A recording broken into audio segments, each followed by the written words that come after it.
Hello everyone, and welcome to 31 Nights of Halloween. Today we're going to be doing another reaction to yet another Nostalgia Critic Halloween video, and this one is none other than Rob Zombie's Halloween 2007. So, without further ado, let's get into this. I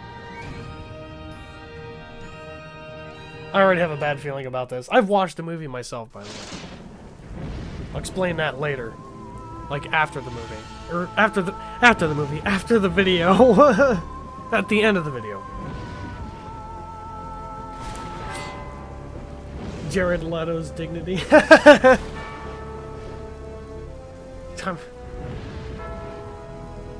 my god.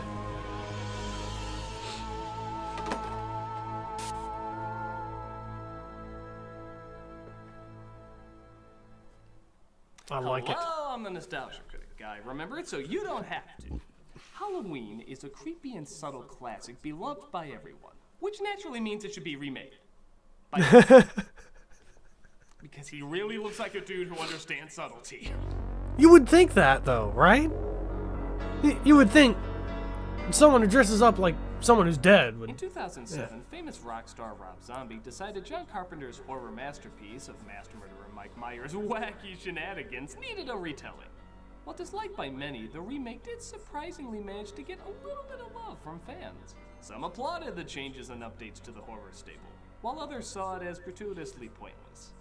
But, to his credit, the fact that it's being debated at all is a testament to the film, which would normally be bludgeoned at the mere mention of the idea. Over the years, the film has actually gained some street cred, and I'm here to ask, is it warranted? While most people agree the original is better, did Zombie actually tap into a different point of view that was unique enough to stand on its own? Did it create a version that actually does have a purpose for existing? Well, I'm here to find out. Let's give this movie a stabbing chance with the remake of Halloween.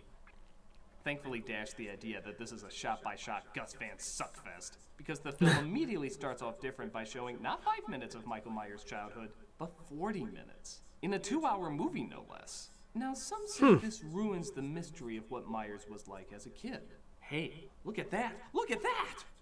No shit! It's a friggin' remake of a classic. If it didn't do something this different, what's the point of even doing it? But showing more of his childhood isn't the issue here. The issue is whether or not it's done well. In the original, it looked like a middle American family. And Michael, for the short time we saw him, seemed like a normal kid.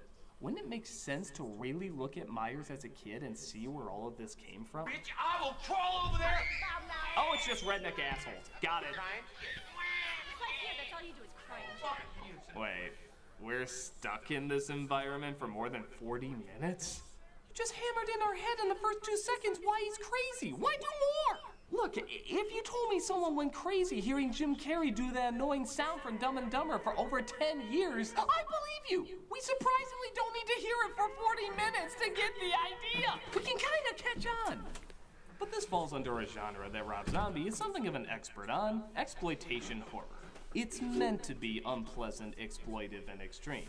In some respects, what the original Halloween was seen as when it first came out. So you could argue that the annoyance is part of the idea, but Christ, what an annoying idea!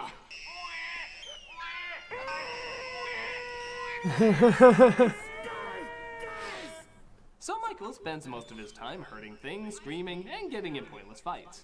Which is surprising he doesn't get along with people, seeing how every character in this movie is hurting things, screaming, and getting into pointless fights. Hey, tough guy. Shut up! What the hell is going on here? Fuck you.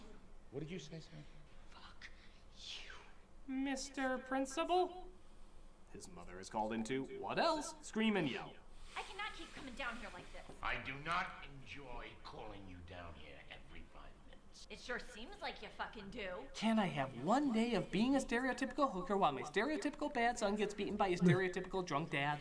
Groovy Dr. Loomis, played by Malcolm McDowell, is a child psychiatrist who noticed Michael's furry friends don't like playing with him very much.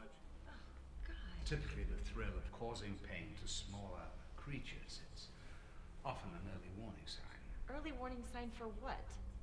Lady, what answer wouldn't be alarming? And then, this plays for some reason. What do you mean problems? What is this? He's a very disturbed young man. I love the look on Myers' face, like, why is that playing now? Do anything to cue it? Oh my god, I must be in the wrong scene. I better run to where the music makes sense. Nope, doesn't make sense out here. It's just a kid walking. Didn't this theme used to be a big deal, like they played over major moments? Okay, it's dying down now. I guess it wasn't meant to be played over anything big. Rather before something big. You go back and read your How to Use Halloween theme manual. Beats the crap out of one of the kids that made fun of him, and he returns home to watch better horror movies. Sweetie, look at me. Damn. Things have been bad. Tomorrow we start to make What a things slam. better, okay? I'll start by taking one step away from the camera, but not two. One step at a time. His sister doesn't take him trick-or-treating, though, because she's too busy making love to her boyfriend, who... Ah! Where's William Shatner masks? Take that stupid thing off. Come on, babe. I want to do it with the mask on. Kid, how old are you? You're so bored with sex you need to spice it up already? Follow-up question. This is spicing it up? Myers decides he wants to spice things up, too, as he duct tapes his dad and kills him.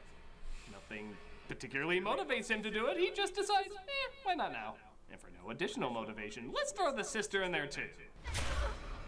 The mother comes home and finds that Michael is actually a pretty good babysitter. Just not a good father, sister, or boyfriend sitter. Maybe I'll give that psychiatry thing a try. You remember nothing about getting a knife? I didn't do that. It was the voices in my head. It was the voices. There is something funny about him killing his family and then lying about it exactly how a little kid lies. But you were covered in blood. Whose blood was it? Don't believe the fake news. Both sides are to blame. About killing everyone, which again is an interesting mystery added on top of everything else. How much does he know and how much is a put on?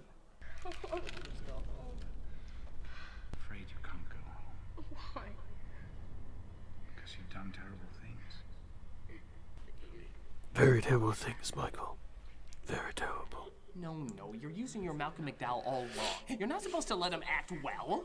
Don't you watch movies? You don't let a great actor like that give a good performance. Put him in shit like Tank Girl or Mr. Magoo and then we'll talk. It is interesting to see Loomis so sympathetic, hugging Michael, comforting him, really trying to help. I get why he was so one-note in the original. It was to build up the danger of Myers. He's not a man, he's a monster and all that stuff. But here, he does see him as a child first. It's nice seeing what led up to that change of heart. Stuff like this probably had something to do with it. What happened? Myers seems too dangerous and unpredictable, even leading to his mother committing suicide. So he's locked away for years and clearly has been eating his Wheaties. Don't look at me. I'll be a shitstorm in your worst nightmare, motherfucker. You know, it's not uncommon for a director to put himself in his own films, but to wear stilts. Loomis tells Michael that after him not talking for 15 years, he has no choice but to move on. At first, he seems really sympathetic, even calling him his best friend. In a weird way, you've become like my best friend. But boy, I guess a crowd really brings out the worst in people. Behind these eyes, one finds only blackness. Yeah, previous scene? Like my best friend. Next scene. Blackness. Previous scene? Take care, Mike. Next scene. These are the eyes of a psychopath. You sure you're not the one that needs medicine?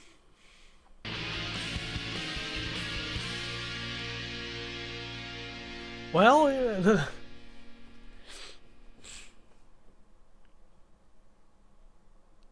Critic. Ah, there we go. Stupid cutscenes. One of the caretakers brings Chester a bum in to have his way with one of the inmates. And they have the brilliant idea of bringing her into a cell with a gigantic homicidal maniac. This came out of nowhere?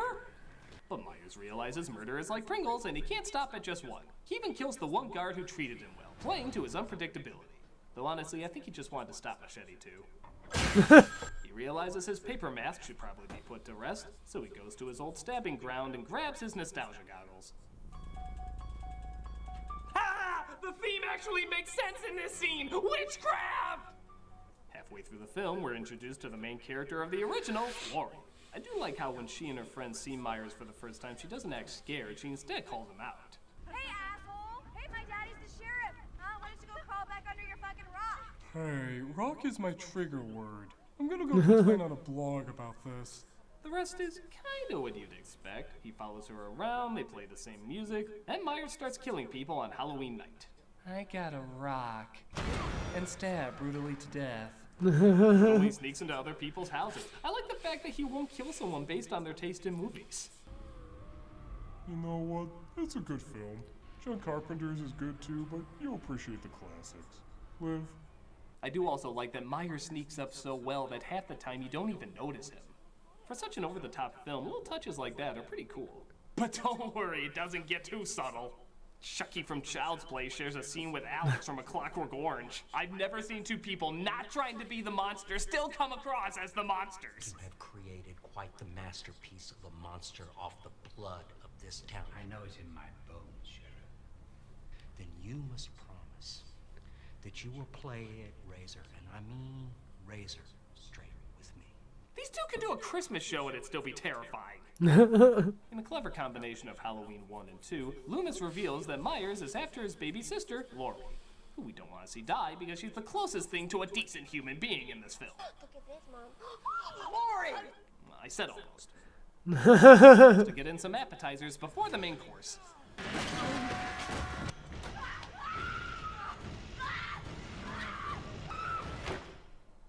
And we never know what happened to her. Or this happens to her.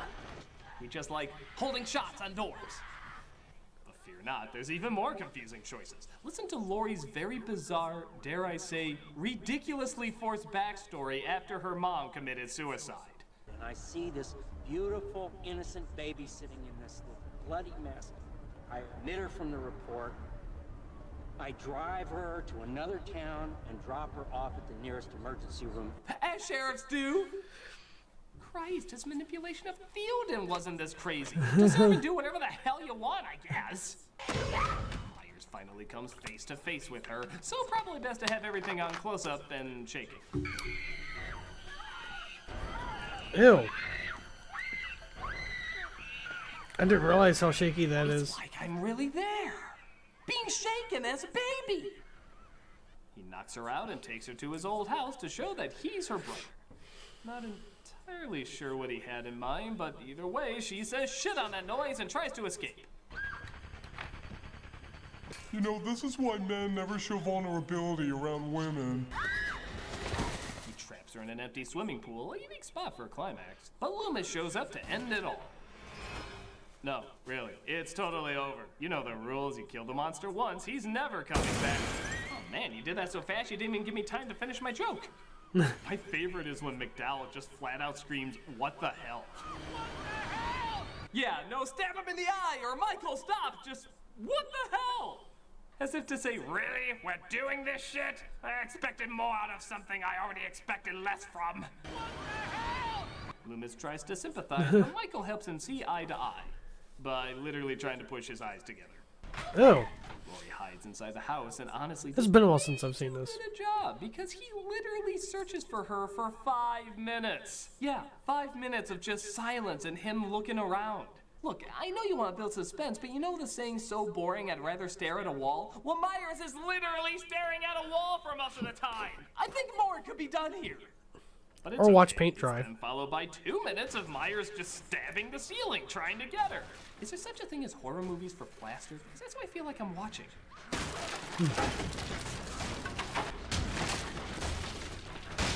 Let me guess, he's gonna hit the ceiling.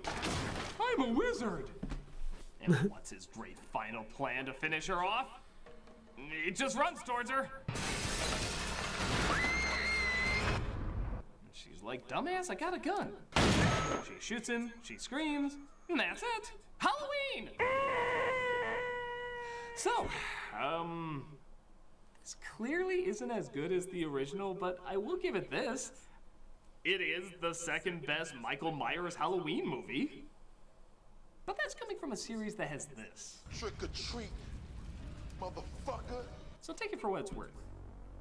I know it's different, a little clumsy, and arguably unnecessary, but in a strange way, I think it would work less if Zombie didn't direct it. The shoxploitation style has never been my thing, but it is a style that can be done good or bad. This does it good, but not great.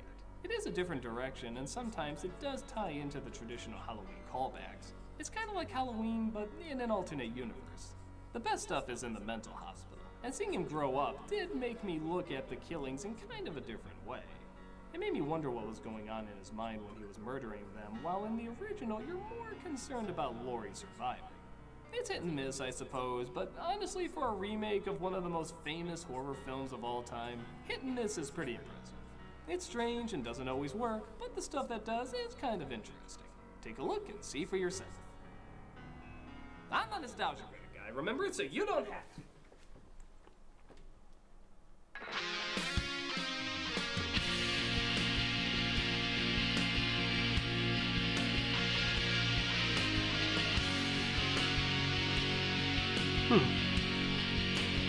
Well, I'm just gonna let it play to see, like, because there's a little bit after this. I'm not real sure what it's about.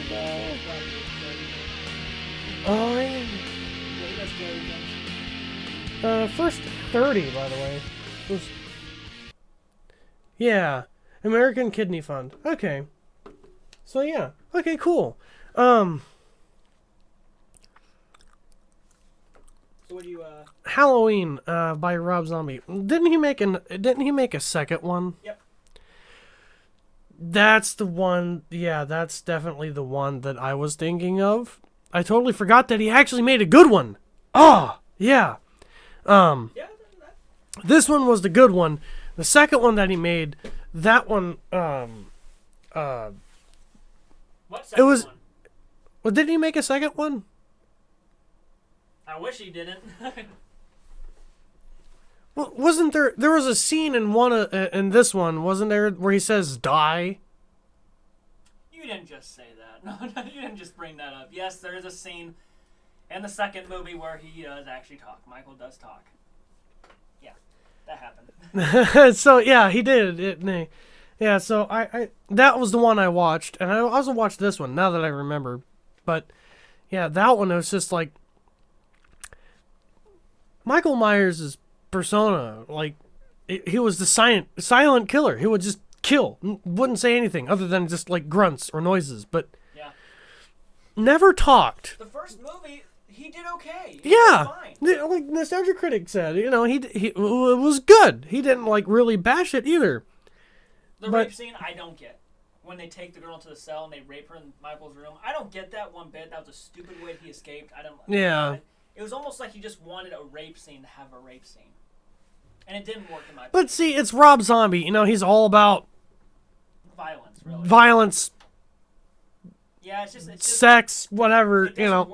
Rape scenes in those movies just don't work for me. I think they're weird. I think they're out of place sometimes. Like Devil's Rejects, it made sense, but like in Halloween, it made no sense. But yeah. So I was actually thinking of the second one when I saw this, but no, the second one. If you want to cringe after watching so many Halloweens, and the whole time Michael Myers is just quietly killing people, and then all of a sudden he says, "Die." It's like, no. It's a shit on the franchise. It really is. I'm sorry, but it's a shit. You can't hate the director so much because that's his take on it, but at the same time, it's like, I'll tell you right now, if that movie wasn't in the Halloween franchise and it was just a normal slasher movie, it would have been good. But the problem was he made it a Halloween movie and no one wanted to see Michael talk. No one wanted to see him rip off his mask and talk. That's just not what he was about. It was an artistic movie. I'll give him that. Mm-hmm. Very different, but like it just didn't work for me. Or most people, really. But that is it for today. That was yet again Nostalgia Critic Halloween by Rob Zombie, and don't forget to subscribe to our channel, and I'll see you in the next video. Stay spooky. Bye bye.